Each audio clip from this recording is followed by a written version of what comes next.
Hey, rookies, and welcome back to the Rookie Farmer Podcast. This is the home of the dreamers, the schemers, and the hustlers here in the world of small scale agriculture. I am your host, Alec. I am the grower at Crop Culture Farm here in New Bern, Georgia. And we have another amazing episode for you guys this week. We sit down with Alice Varon. She's the executive director of Certified Naturally Grown. And to give you guys a little bit of a background, our farm here is certified naturally grown. And that is essentially all of the same standards and requirements to follow USDA certified organic, except we don't have to jump through all of the hoops and the red tape with the government, and there's a little bit less of a cost burden involved with that. But this is a really, really amazing episode. Alice and I talk about the history of CNG, how it got started. We discuss why that New England and the Hudson Valley of New York is such a hotbed and a center of small scale agriculture and organic. And she helps me understand that the Hudson Valley is not indeed a part of New England. So we discuss that and so much more in this episode. But let's get into it with Alice Varon of Certified Naturally Grown. All right. Today we are really pleased to be joined with Alice Varon of Certified Naturally Grown. So, Alice, give us a little bit of an introduction to who you are and sort of the 30-second elevator pitch of what Certified Naturally Grown is for those who are unfamiliar. Yeah, great. Thanks for having us on. I'm really excited to talk to you about what we do. I am the executive director of Certified Naturally Grown. I'm not a farmer myself, but really appreciate the work they do to care for the earth, the members that grow according to our standards. So happy to be growing the organization. And Certified Naturally Grown is a grassroots alternative to the National Organic Program. Our standards are based on the organic standards, but our certification model is very different, where the annual inspection is typically carried out by another farmer, most often a certified naturally grown farmer. Awesome. Yeah. And you sort of touched on it a little bit, but because I get questions at the market all the time about it, but people say, so are you organic? Are you not organic? And when I say, well, we're certified naturally grown and so on and so forth, are there any other particular differences other than this certification process that's differentiate CNG from USDA organic? Mm-hmm. Sure, absolutely. I think the main difference is our certification model, as well as the fact that it's less expensive for a lot of farmers to be certified naturally grown versus organic.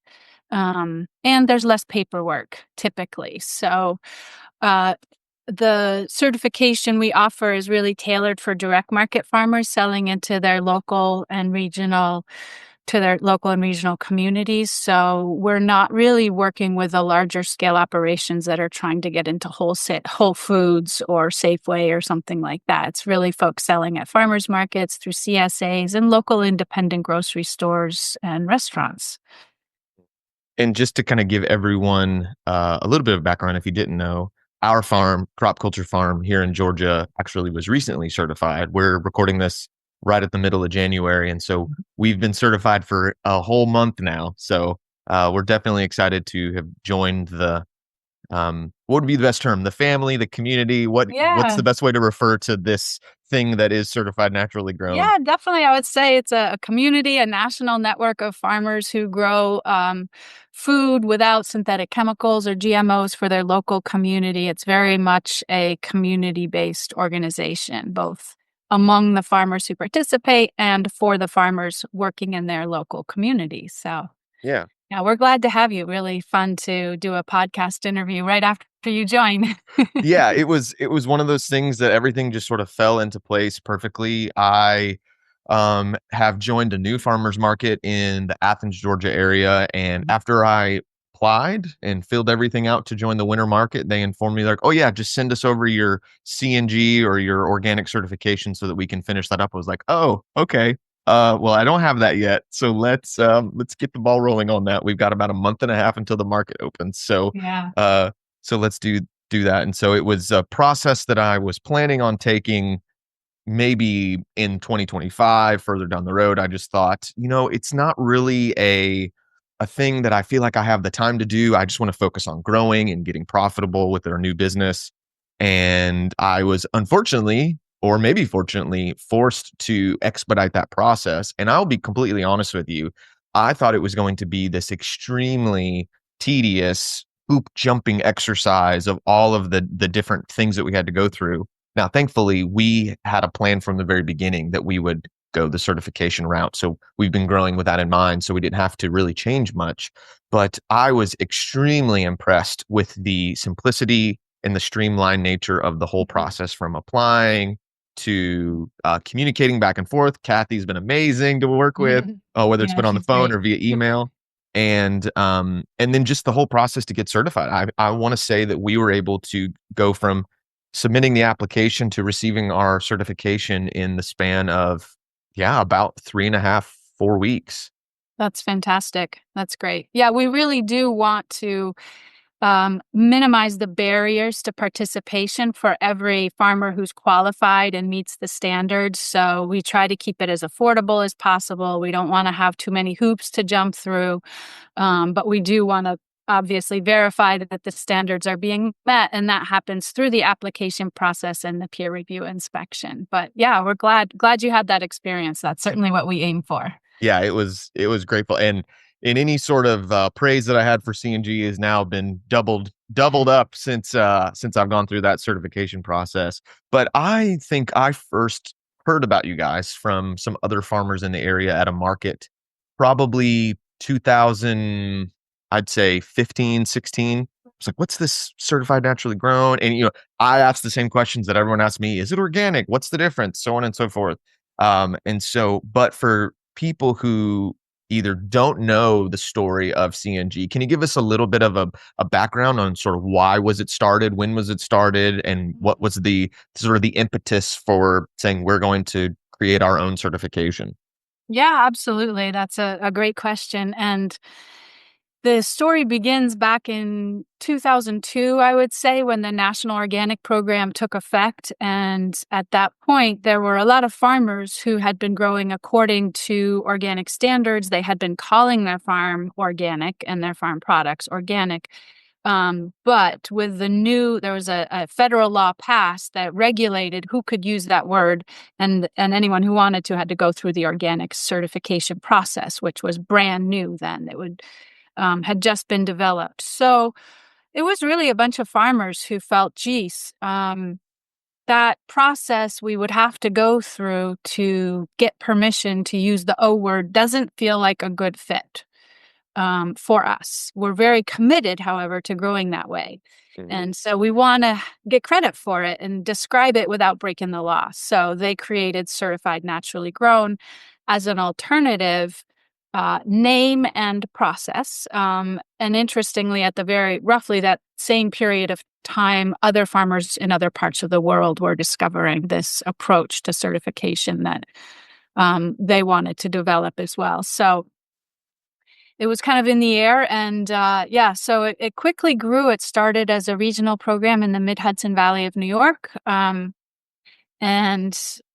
then there was a news story about it, and farmers around the country thought, geez, that sounds good. Maybe I could do that. And sort of it ended up evolving into a national organization because farmers really across North America were in a similar situation and felt like this was a better fit for them. Um, yeah. So, the issues that the National Organic Program was trying to address were real, where there was a sort of patchwork system of programs certifying organic, but they didn't all have the same standards. And so, the upshot was when it became a federal program, it was aiming to serve a lot of different types of farmers, anywhere from a 3-acre farm selling at a farmer's market to General Mills making organic Cheerios or whatever Yeah. it is, the larger processed food companies. And I think just the requirements of setting up such a massive program meant that it just didn't serve everyone equally well. And so we see ourselves as an important complement to the National Organic Program that can help include a wider range of farmers, especially those who are working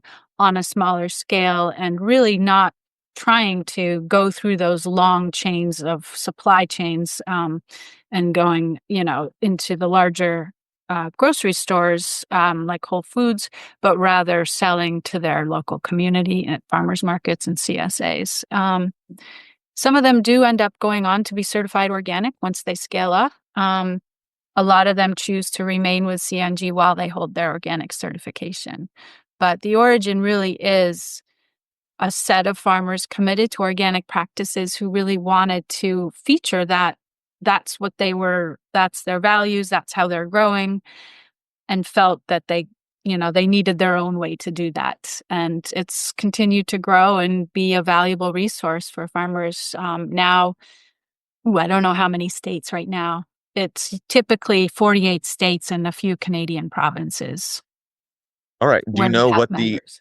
Yeah. other states that do not currently have members? I would guess Rhode Island, North Dakota, and possibly Wyoming. Those would Mm. be, yeah. But It- our center of gravity is in the Southeast, and I think a lot of it Interesting. has to do with the market that you just joined in Athens. For Mhm. many, many years now, it's expected their vendors to be certified, and that was an initiative of the farmers selling there because Mhm. most of them happened to be certified and felt like, geez, let's distinguish our market as one where you can go and buy produce that is grown according to ecological standards that have been verified either by Certified Naturally Grown program or the National Organic Program, an organic certifier. Yeah.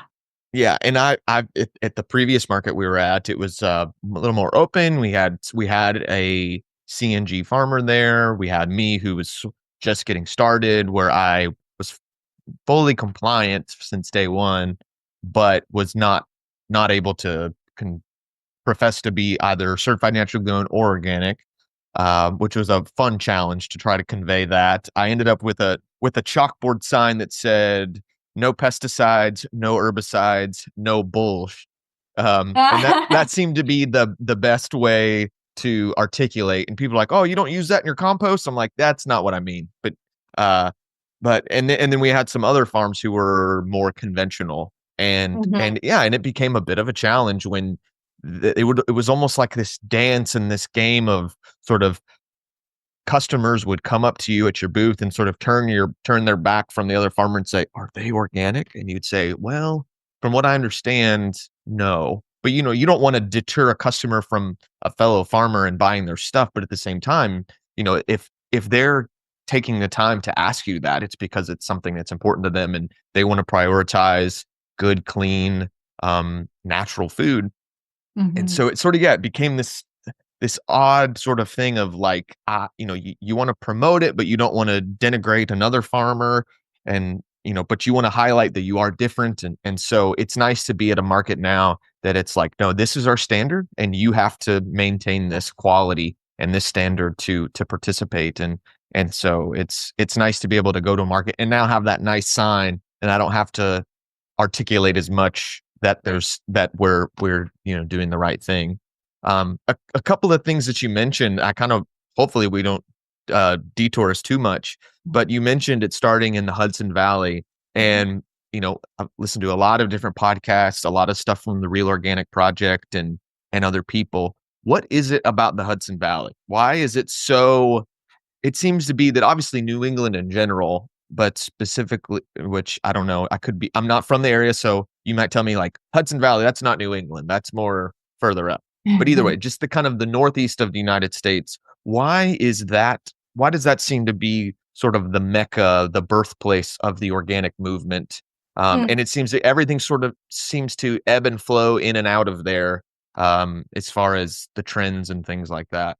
Yeah, that's a great question. And I adore the Hudson Valley, so I like that you have a positive impression of it too. It's not in New England, but it's Thank you close. for that. I Yeah. apologize from any natives to the area. Sorry, I Right, didn't right. mean No, to upset anyone.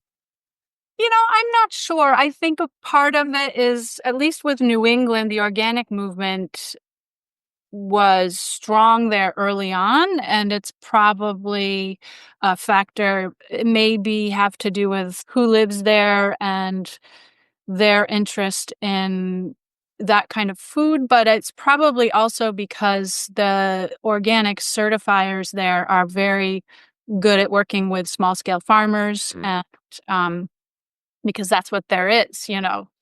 But yeah, Vermont, where once had the most certified organic farms of any state, I think or per acre. I don't know. I shouldn't be throwing out facts that I'm not confident of, but yes, it's very strong there, and I'm not sure why it is. But it is really nice to see the movement for ecologically grown food expanding and really rising up in the Southeast, and now in Arkansas.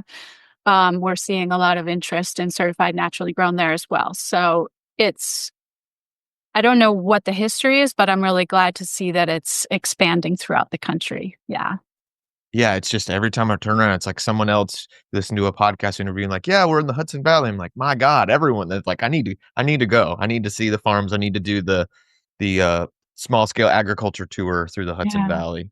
I mean, But it's there's great land there. There's great farmland there for sure. yeah, I imagine kind of, sort of a lot of glacial deposits through there. Obviously, it's a river valley, and so it's probably excellent for farming as well. I didn't think about just the natural affinity for being able to farm in that area, but it's really interesting. Do you know why exactly the Southeast United States has become sort of the focal point or sort of the largest section of the country that's really adopted CNG? I think it's largely because of it's a couple of factors, and I don't know for sure, but I've of course wondered this too. And the best answer I have is that it's partly because of markets like Athens Farmers Market. Okay. There's one in Atlanta as well that requires their vendors to be certified, and that will generate more interest in our certification because a lot of folks selling locally just find it's a more attractive option. I think also having urban centers like Atlanta does foster greater interest in ecologically grown food. There's more demand folks can charge higher prices at the markets there, and that just helps support farmers that would otherwise struggle. We've had members in places like rural West Virginia who are very committed to the standards, but really have tighter margins because there's no big cities nearby to sell to. But yeah, I think partly we grow through word of mouth. And so when there's a sort of center of energy and sort of a concentration of members, that sort of builds on itself. And what we need is just to get a little toehold where there's a few vocal and well-regarded farmers that are using our certification. And from there, it expands outward. And that certainly has happened in parts of Georgia, and elsewhere. Yeah, and I Yeah. would also probably add to that just from my anecdotal experience is that it seems to be that, like we had previously discussed with sort of the Hudson Valley and parts of New England, which are not the same. Uh, I just want to reiterate that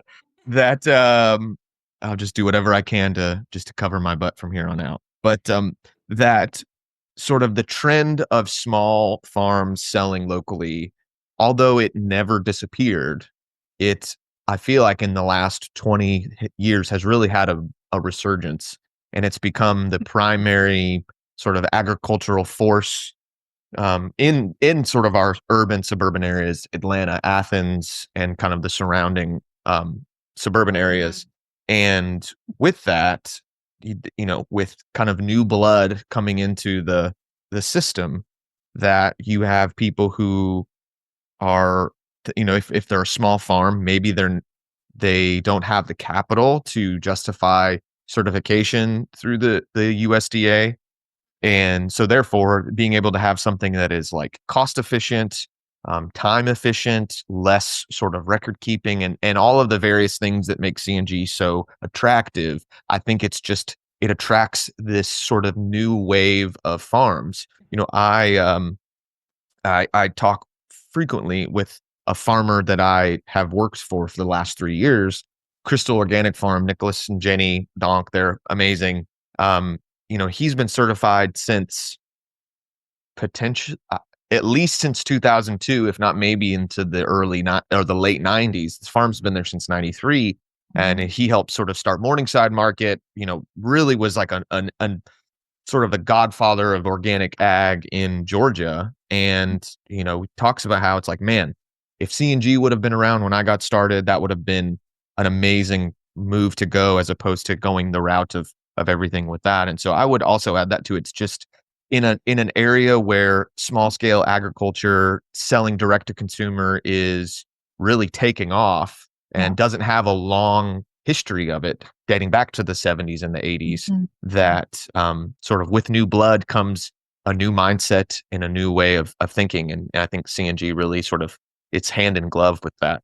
I think that's exactly right. And that's actually probably the biggest reason that I normally mention, and you did it for me this time. So thank you for remembering that, because it's true. Because the organic movement is starting a little bit later in the Southeast, we're seeing farmers coming online to that movement who now see they have two choices. And so we're on par with organic in some parts of the country, whereas we're definitely not so much in the Northeast, where it's the organic certifiers are well established, well regarded, and that's awesome, But in the Southeast, they're not so strong there, so we're considered a really nice alternative. Yeah. Now, I have a friend who is a certifier. So he works, I think, for QCS. So he actually goes around and does the organic certifications for farms. And so I know a good bit, and I've obviously working at the other organic farm. I've seen there when the certifiers come annually to re-up their certification. And so I've seen the intensity that is those certification processes. And now I've been witness to a certified naturally grown inspection. And I'd like for you to maybe just take a minute and sort of get into a little bit on sort of the peer-to-peer idea of sort of the inspection process and really what separates it.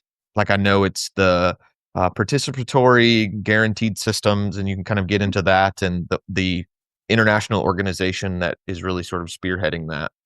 Yeah, sure.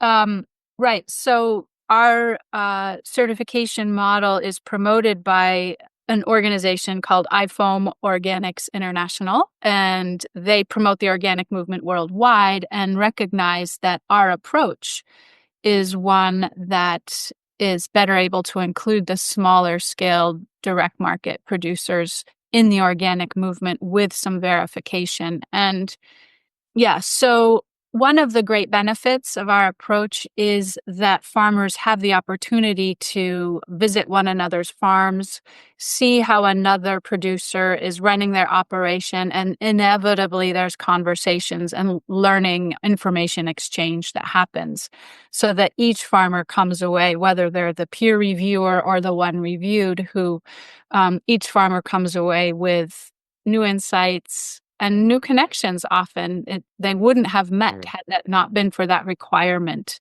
that they either conduct a peer review and certainly receive one annually. And so it's a way not only to get the seal of approval that we provide, or that sort of verification of their standards, it's also a way to become a better farmer.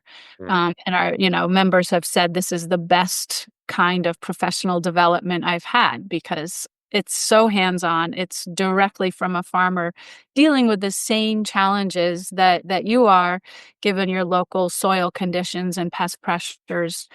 And I feel like that's actually something that it's a big draw. It used to be a lot of folks were drawn to CNG because we weren't organic, and they were, annoyed, like, why can't I use the O word, and you guys are better for X, Y, and Z reasons. But now it's simply, I like this approach. I get to talk to farmers. And it's also a way to build your network. So after the peer review is done, you now have met and spent time with someone. So if you're in a pinch and you need to borrow equipment or you have extra transplants that you can't use, you can just, there's all that informal interactions that happen afterwards that are facilitated by that initial connection that gets made on the peer review. So it also helps keep the program affordable. It's less expensive for farmers in part because they don't have to pay for someone to fly out to their farm or travel to their farm, pay an hourly rate and mileage and the time that they're there. That all adds up for the organic program. And as a trade-off, there's a work requirement. Once you get your feet under you and you've been certified, you are expected to conduct a peer review. So there is a time commitment that comes with that. And we offer a course, the peer review class, that supports our members in being able to conduct a robust peer review inspection. And can you give me a little bit, you referenced it, but IFOAM, I was really interested kind of going through the website in preparation for this conversation. Can you kind of just give us a quick understanding of what IFOAM is and the work that they're doing and kind of what separates them from kind of big O organic here in the US? Yeah, it's definitely a bigger tent, not only geographically, because it includes members literally from around the world. The member organizations of IFOAM are leaders in the organic movement in their own countries, whether it's Latin America, Southeast Asia, Europe is where it's based, in Germany, in Bonn, Germany, and Africa.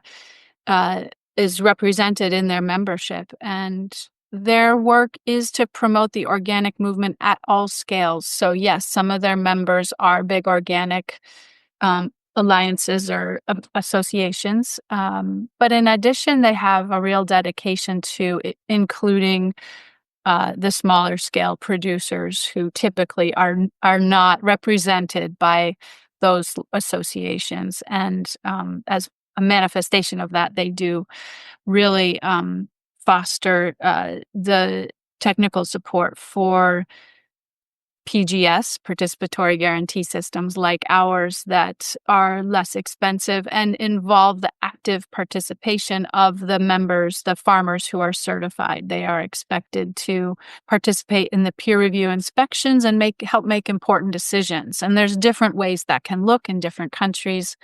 The oldest PGS are in Brazil, and France, I think, has the very oldest, and Brazil comes shortly after that. India has some that are quite large, and in some countries, the PGS is recognized by the government, so they are able to use the word organic if it was prohibited before. And that's something that is not always an ideal scenario. It hasn't always worked out well for those PGS that are officially recognized, because in the process of becoming officially recognized, they have to sort of change how they do things, and they end up looking more like a third-party certification program than they originally intended, and it loses some of the juicy goodness that farmers liked about it in the first place.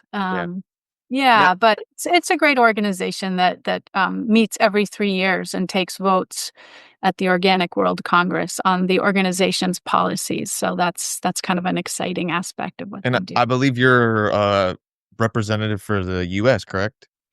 Yeah, I do sit on the PGS committee that the organization runs, and they have one representative from each continent. So, Oh, wow. yeah, That's a big jurisdiction. It's a big constituency to oversee there. For sure.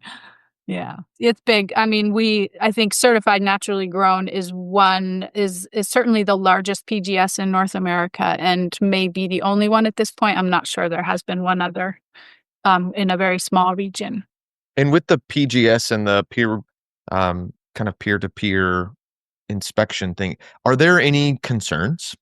Because I've heard people talk about it. It's like, well, if a farmer could sweet talk another farmer who's doing their thing, and they empathize with them because they also have bills they have to pay and so on and so forth, and be like, yeah, it's like I spray the fence line with Roundup, but we don't have to talk about that. I mean, are there any concerns about the peer-to-peer aspect of this, or do you really feel like that it actually is a superior or at least equal inspection process compared to another actual certified third-party inspector? Mm-hmm. Yeah. It's a question that comes up a lot, and I really appreciate the opportunity to answer it because it is on people's minds if this Mhm. is a new approach that they hadn't heard of before. And I think that, yeah, so it's an understandable question, but we do have guardrails in place that help protect the integrity of the program. And there are, there's risks with any certification program. If someone wants to cheat, they can probably figure out a way to do it, whether it's a PGS or a third-party certification model. Mhm. In some ways, we have some strengths that are missing with third party. So, for example, the inspections are carried out by someone who's local to the area, so it's always possible they just stop by and see something. But Oh, yeah. but more importantly, I think the most important guardrail we have is the high degree of transparency that we uphold. So every inspection report that is completed and accepted as valid is posted on the profile of the farm that received the Yes, inspection. that's correct. Yeah, and it's signed by the peer reviewer and it includes their farm name or other affiliations. So their reputation is on the line, the reputation of their farm, or if it's someone who teaches sustainable ag at a university that, they're putting their name and their institution on a public document saying, I reviewed it on this date and I didn't see any problems. And in addition, another guardrail is there's no trading inspections. So it can't be like, I'll scratch your back and then you scratch mine, right? Like we Yeah. can just wink, wink, nod, nod. And also no repeat inspections. So we do Yeah, expect correct. a variety of peer reviewers year after year. So there's a variety of perspective, so there's more learning that happens that way. And but I think also another important feature is that farmers conducting the inspections typically are relying on the certification to Yeah. convey their practices, and if they compromise standards by giving their friend a pass, they're hurting themselves. So a bigger challenge is that their standards are higher than what is required, and they want other people to meet their higher standards, and sometimes we have to say, "It might not be how you do it, but it's okay," you know? Yeah. Now, if just to switch gears here, if there is a new farmer, like a lot of the people listening are, and maybe they already have a piece of land, or they're looking for a piece of property, or maybe they're just selling from their local garden and they're thinking of sort of expanding production in the future, what would be the best practices that they can do right out of the gate to prepare for a future certification with Mhm. CNG? Yeah, yeah. Well, I think it would be good to one thing that could be helpful guidance is to print out the inspection report that has a series of detailed questions of what do we look for during the peer review. That will give them guidance on what are some of the best practices and what's allowed and then what's prohibited. That's also in the standards, but it might be easier to digest from that. But I would say, you want to build your soil in a way that, is sustainable for the long term. You want to start getting in the habit of of being careful about what seeds you purchase, so you can be testing the ones that you like and not start really relying on one that won't be allowed. So our standards require that the seeds that you buy are certified organic unless you can't find organic seeds for the variety that you want to grow. But you have to check at least 3 places. Yeah. This is a little bit wonky and in the weeds, but that's a common thing that people overlook. Mhm. You'd also want to be careful about what potting mix you're using, and make sure it doesn't have any synthetic wetting agents or fertilizers in it. If you make a mistake and you use it one year and then you want to apply the next year, as long as you agree to change that, Mhm. um, you wouldn't be prevented from participating, but it's a good thing to get in the habit of and know which products work for you. Yeah, and I've done this from the beginning Yeah. and always encourage other new growers that I talk to, especially when it comes to soil amendments and inputs. It's like, if it's not Omri, don't use it. Obviously, there are a lot of products, and if you purchase from a company like Seven Springs, even if a product like we'll use Neptune's Harvest, for instance, their products, I don't believe they are Omri approved, but on Seven Springs website, it says it's NOP, National Organic Program certified. Mm. For me, it's like as long as you're buying from a reputable place and it's OMRI approved, reputable seller that you're buying it for can vouch for the fact that it's compliant. If you're going to do this right out of the gate, there's no point. All you're doing is hurting yourself. If you're saying like, well, let's get a good jump on things and let's just throw some, 10 10 10 or whatever out there and really get the ball rolling and whatever, and then have to transition, like you might see a drop in yield. You're going to be affecting the makeup of your soil. And so Mhm. if anything, if you're to try to jump ahead of things and then sort of backtrack to become compliant, I feel like you're hurting yourself, as opposed to like just do it from the beginning. And so sort of the expected yields, the expected challenges of farming in an organic or certified naturally grown context, you can begin to learn those things, and or you sort of end up like me, where I've worked on a certified farm. I'm now on a CNG farm, and I've never really grown any other way. And so, Mm. in some ways, the ignorance of it is bliss. I had a tour of a farm. I was purchasing a high tunnel from another farmer, and he was like, "Oh yeah, that spot there, like it got burned with nitrogen or Oh. whatever." And it was sort of he's a small scale organic-ish type farm, but he'll throw some not like a high nitrogen fertilizer out there. It's just easier. I get it. I understand. But it just realizes like, oh, that's a problem that I haven't even had to think about or address, because we just made the decision from day one that Yeah. it'll just be easier to take the learning curve and learn how to farm this way, and that we have a piece of property that will, as long as I'm there, will be in this vein of kind of nutrient availability and ecologically minded operations, so that we never have to worry about those sort of things. And now I can imagine if I was farming like this other gentleman, and then all of a sudden it's like, I want to get into this market. Well, one, I have to wait 3 years Mhm. to transition. And then Mm. two, I have to take the time of rethinking the way, where do I buy my fertilizer from? How much do I apply? How often do I apply? How do my plants react? There's so many different variables that come in with trying to make the transition from quasi conventional to now a more natural approach. So yeah, I always encourage people. It's like, even if you don't get certified, Mhm. it's better for the earth. It's better for you and your health.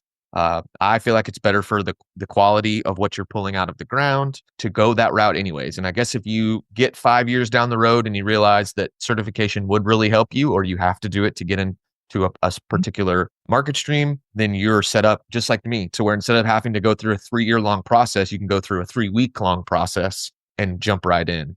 So Yeah. I encourage fellow farmers to do the same. Yeah, I think your point. Yeah, and what resonates for me is this idea that if you you slip up and you use synthetic nitrogen, you're hurting your soil. Like, you want Mhm. long-term health of your soil, and it's just not worth it. I should point out too, for your listeners, that if you're just sort of getting your legs under you, and last year you did use some synthetic fertilizer, but this year you're like totally committed to doing it according to CNG standards, you could get certified with transitional status. We do it a little differently than the organic program, so you don't have to wait 3 years before getting certified. We'll just make it transparent on your application that some prohibited, whatever it was, synthetic fertilizers maybe were used last year, or maybe you just got some new land and you want to bring that into Mhm. production. As long as your current standards practices meet CNG standards, you could get certified without that 3 year waiting period that is required with organic. And with that transition period, would you be able to sort of promote your business as certified naturally grown, or is there like a sort of like, we're transitioning to CNG? Yeah, we do. We do. It's just a different philosophical approach. We do allow you to, as long as you're fully certified, once you get fully certified, which you can do if you're currently meeting the standards, then and you know how to grow this way. It's not like last year you were a conventional farmer and suddenly you're Yeah. going to like that. That's not going to fly. We want at least a full year of experience growing according to these standards. But if it's again, like if it's new land, then yes, you can get fully certified and use the name on the application. It'll indicate you have transitional status and why. So, One last thing, sort of on the farmer facing side of things. I've referenced it several times, but you're at the market and people are like, what's this certified naturally grown? I only want to buy things that are organic, so on and so forth. How would you best articulate to a new customer, or for me, an existing customer that now sees like, oh, now they're certified naturally grown? How would you best communicate what CNG is and how it's sort of a guarantee of quality for the Mhm. products that we're going to be selling to these customers? Yeah, well, I think there's like you can communicate that verbally and take time away from your dealing with customers and serving them, or you can have a sign that we offer Mm. for our certified producers. So I will answer your question, but I did want to note that one benefit of certification is that we help with that communication by having the visual image of the logo and very short description of what it means that your farm is certified naturally grown. And what you can say if you are in conversation with a customer is that it's a grassroots certification program that verifies you're growing food without synthetic chemicals or GMOs, and that's the shortest version right there. Yeah. And that has been verified. You've filled out an application that was approved, and you've had a peer review, you've had an inspection with an experienced farmer who can verify that you're meeting the standards. Yeah, and I would say 90% of people that I've talked to, yeah, they just want to hear no chemicals. Yeah. That, I would love to get into the weeds with them about no-till and like soil aggregation and how we're doing this and when we foliar feed with compost tea and blah blah blah. And how great that is for the soil and therefore the quality of the produce that they're buying. But there's like, yeah, but did you spray anything on it? I'm like, nothing, and then nothing that's synthetic, nothing that. Right.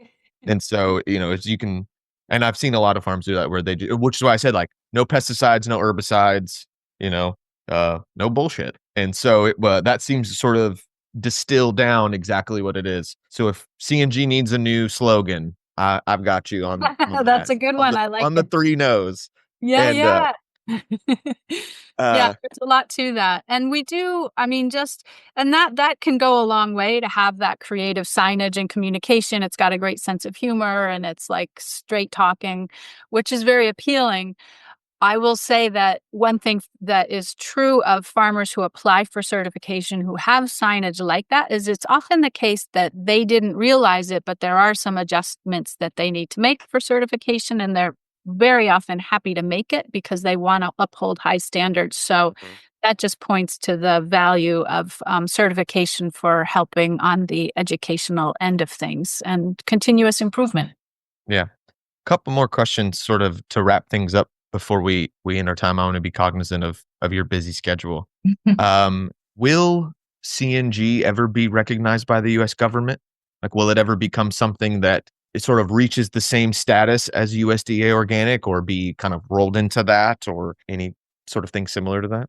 Yeah, there's a couple things to unpack in there. I don't think that we will receive or seek recognition as an alternative way to get organic certification, but I think we can gain greater name recognition through our own efforts and the collaboration and support of the farmers who participate and their customers who really appreciate that farmers have this option.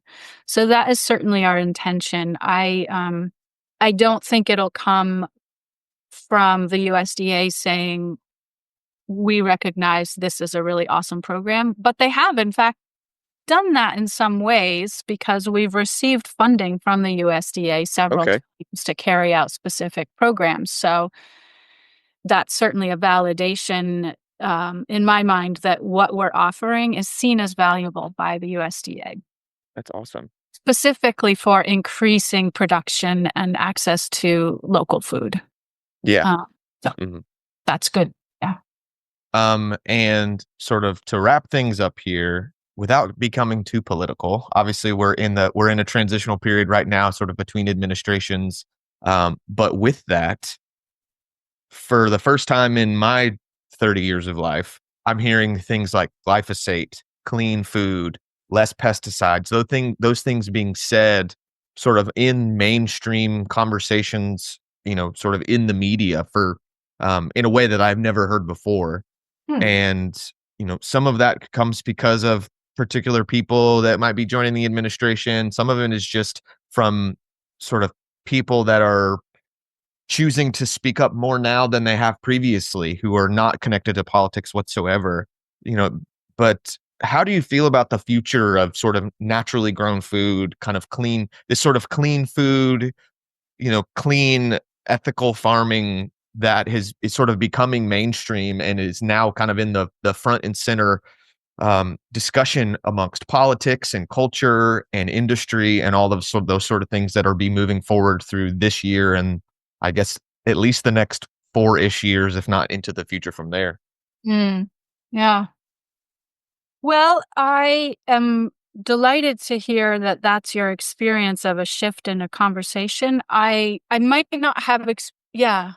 I don't know if I've noticed the same thing. I think I might Okay. know referencing, but I actually think what's going to be especially important in the coming years is that we strengthen our local food systems and Absolutely. move away from these long supply chains where we're depending on so much on food that's shipped across the country.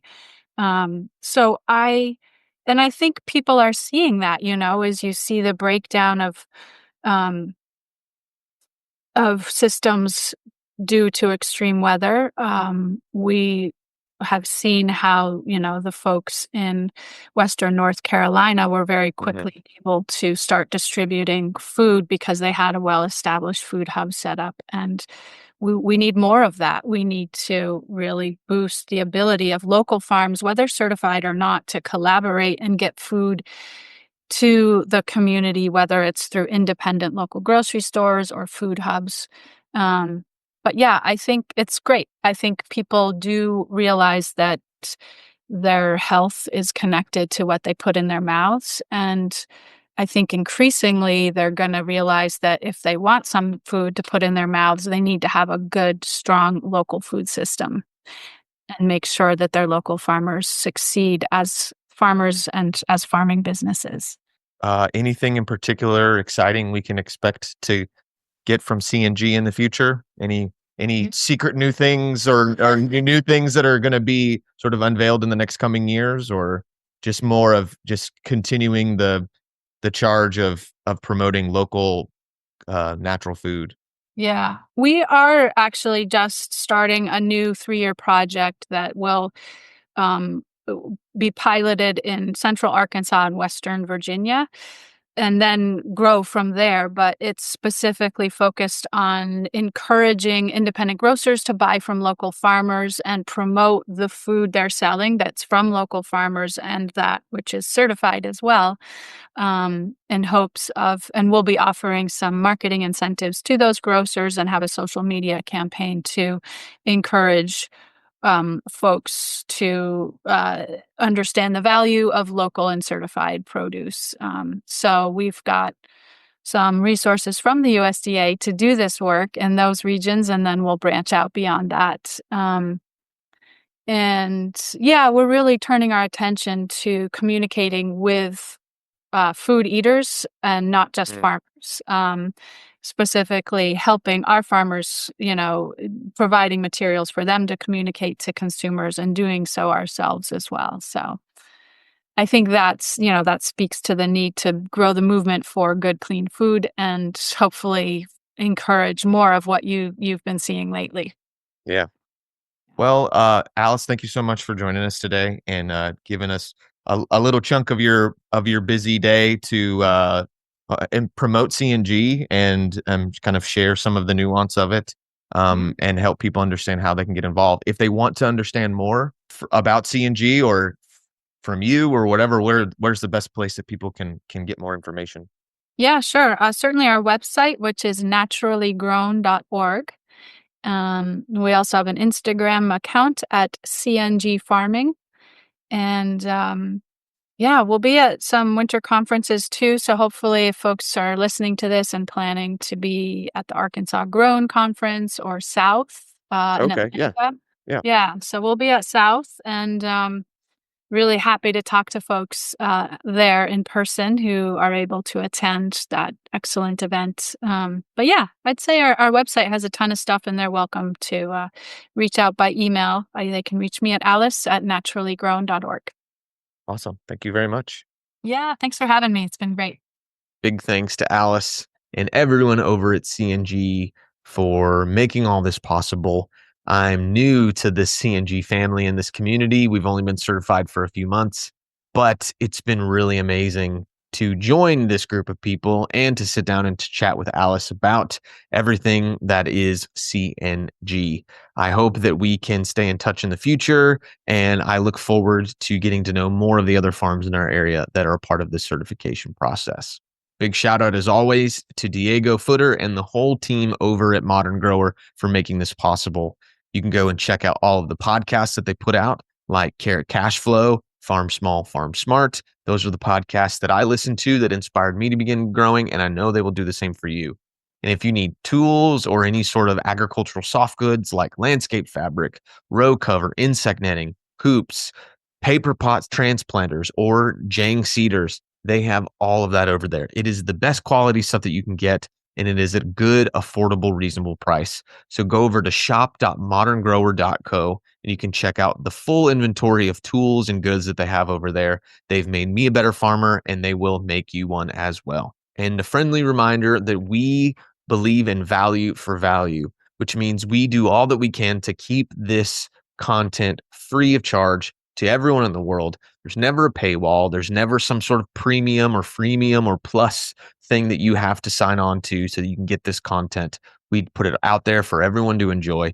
We want to ensure that we can inspire and encourage as many people to either become farmers, become better growers, or to just be encouraged about the future of our food system. And if that's something that you find value in, we ask you that you just kick some of that back our way. You can send us $1, send us $10, you can send us $50. Whatever you feel like this is worth, we just ask that you give it back to us in money so that we can make this podcast possible, because it takes money to do this. It takes time, and we want to make the podcast better. So you can do a one-time gift. You can set something up recurring with every episode that comes out, or once a month or once a year, whatever you do. But whatever you can send in really helps. So thank you so much. And we thank you for your courage.